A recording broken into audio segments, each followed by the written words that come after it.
بسم اللہ الرحمن الرحیم۔ حضرت ادریس علیہ السلام کے زمانے میں انسان بہت ہی گناہوں میں مبتلا تھے۔ فرشتوں نے بارگاہ الہی میں عرض کیا کہ مولا، انسان بہت بدکار ہے، یہ خلافت کے لائق نہیں، انہیں معزول کر دیا جائے یا کم از کم خلیفہ یہ رہیں اور وزیر ہم، تاکہ ہم ان کے بگڑے ہوئے کام سنبھال لیں۔ رب تعالیٰ کا ارشاد ہوا، انسان کو غصہ اور شہوت دیا گیا ہے جس سے یہ زیادہ گناہ کرتا ہے، اگر یہ چیزیں تم کو بھی مل جائیں تو تم بھی گناہ کرنے لگو۔ فرشتے بولے کہ مولا کریم، ہم تو گناہ کے پاس بھی نہ جائیں گے، خواہ کتنا ہی غصہ اور شہوت ہو۔ حکم ربی ہوا کہ اچھا، تم اپنی جماعت میں سے اعلیٰ درجہ کے پرہیزگار فرشتوں کو چھانٹ لو، ان کو غصہ اور شہوت دے دیتے ہیں، پھر ان کا امتحان لیا جائے گا۔ چنانچہ حروت اور مروت، جو بڑے ہی عبادت گزار فرشتے تھے، انتخاب میں آ گئے۔ حق تعالیٰ نے ان کو یہ دونوں چیزیں غصہ اور شہوت دے کر شہر بابل میں اتار دیا اور فرمایا کہ تم قاضی بن کر لوگوں کا فیصلہ کیا کرو گے اور روزانہ اسم عظیم کے ذریعے شام کو آسمان پر آ جایا کرو۔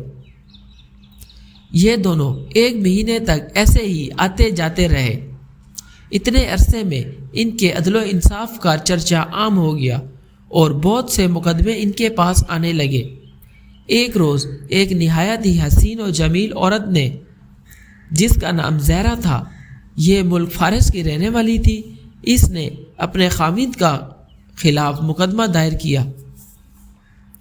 یہ دونوں اسے دیکھتے ہی اس کے عاشق ہو گئے اور اس سے برے کام کی خواہش کی۔ اس نے کہا، میرا دین کچھ اور ہے اور تمہارا کچھ اور اختلاف ہوتے ہوئے یہ نہیں ہو سکتا۔ نیز میرا شوہر بہت غیرت مند ہے، اگر اسے خبر لگ گئی تو وہ مجھے قتل کر دے گا، لہٰذا پہلے تو آپ میرے بت کو سجدہ کرو اور پھر میرے شوہر کو قتل کرو، پھر میں تمہاری اور تم میرے۔ انہوں نے انکار کر دیا۔ وہ چلی گئی، مگر ان کے دل میں اس کے عشق کی آگ بھڑک گئی۔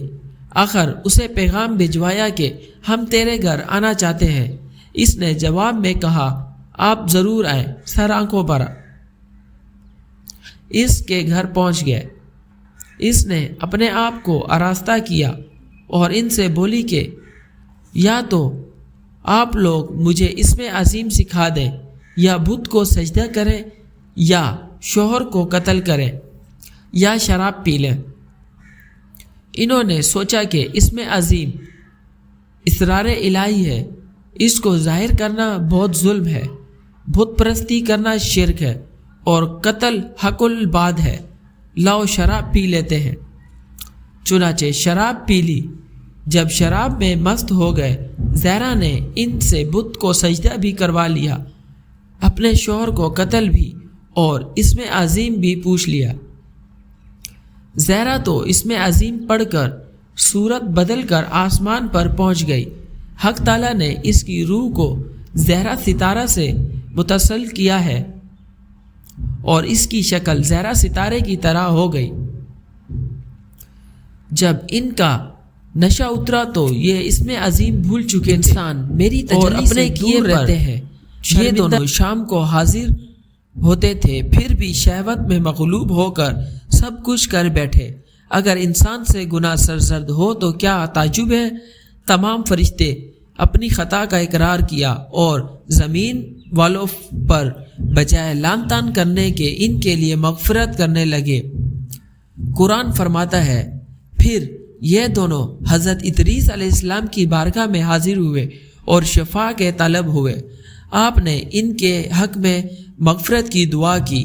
بہت روز بعد حکم الہی آیا کہ ان کو اختیار دیا جائے کہ یا تو دنیاوی عذاب قبول کر لیں یا آخرت کا۔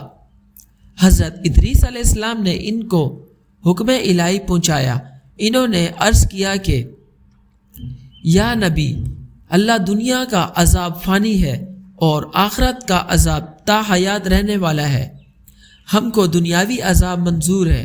چنانچہ حق تعالیٰ نے فرشتوں کو حکم دیا کہ ان دونوں کو لوہے کی زنجیروں میں جکڑ کر بابل کے کنویں میں اونگھا لٹکا دیں۔